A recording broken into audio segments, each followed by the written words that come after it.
Today we start with the latest PR stunt from the White House, which is to roll out Mark Hamill, aka Luke Skywalker, to tell you everything is fine and the economy's great. Oh my goodness, I wonder why. Good afternoon, everybody.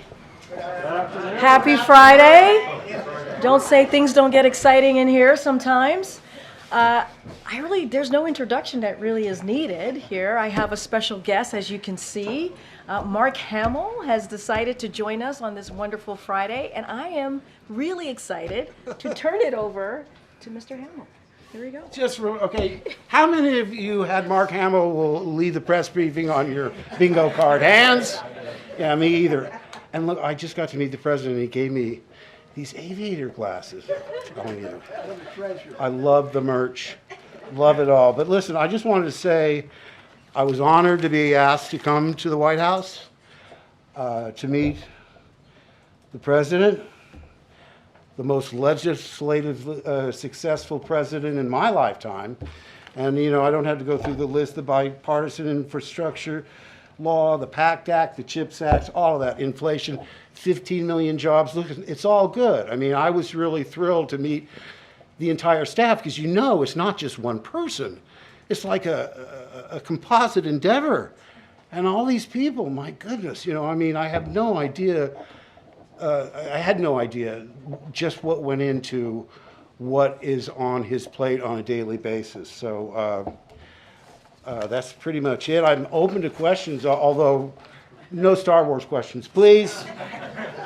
But I want to say once again how grateful I am, and it just shows you that one person can be so influential and so positive in our lives. And again, thank you so much. And Peter Baker, I loved your book.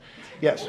Wow. Thank you, Mark Hamill, for being here. What did you talk about with the president?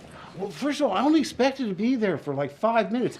He showed us all these photographs, and, you know, it was really amazing to me because, you know, I was invited to the Carter White House, and I came, and then I came to the Obama White House, but I never was invited into the Oval Office, and it was a large gathering. So this one was really extra special.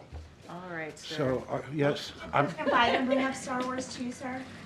Well, you know, I called him Mr. President. He said, "You can call me Joe." And I said, "Can I call you Joe B-1 Kenobi?" And he liked that. But listen, I'm not really here to dominate. I have to turn it back over to our wonderful Press Secretary, Karine, Jean-Pierre. So thank you all so much. Thank you. All right, thank you. Thank you. Okay. Thank you so much for being here. I got to get those shades. He's your only hope. Thank you, guys. Thank you. No one ever claps for me when I get off the podium. I'm just saying. I know, the unexpected. Expect the unexpected. I don't even know where to go from there. All right, so let's break down these comments of political expert Luke Skywalker. The president, the most legislative successful president in my lifetime. And, you know, I don't have to go through the list, the bipartisan infrastructure law, the PACT Act, the CHIPS Act, all of that, inflation, 15 million jobs. Look, it's all good. Here's a poll number that gives you an idea of just how great Joe Biden is doing with this economy that he's touting. 34% currently approve of Biden's handling of the economy, so significantly lower than his overall job approval. 66% disapprove. And when you ask, how is the economy going today? What's your rating of it?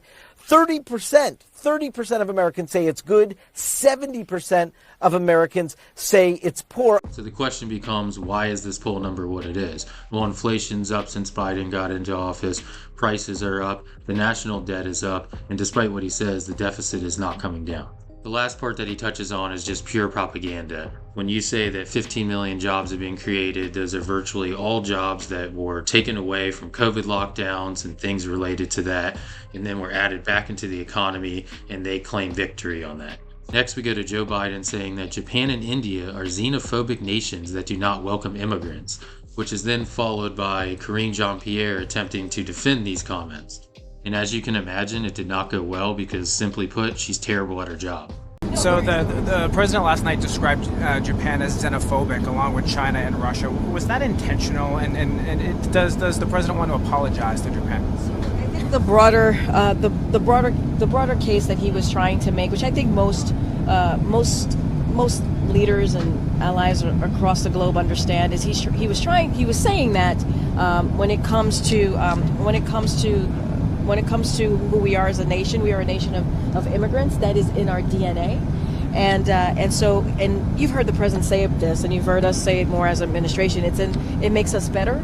We are stronger for it because of the fact that in our DNA we are a nation of immigrants, and I think that's probably very important to note as well. And that's what the broader sense he was trying to make. It's all good.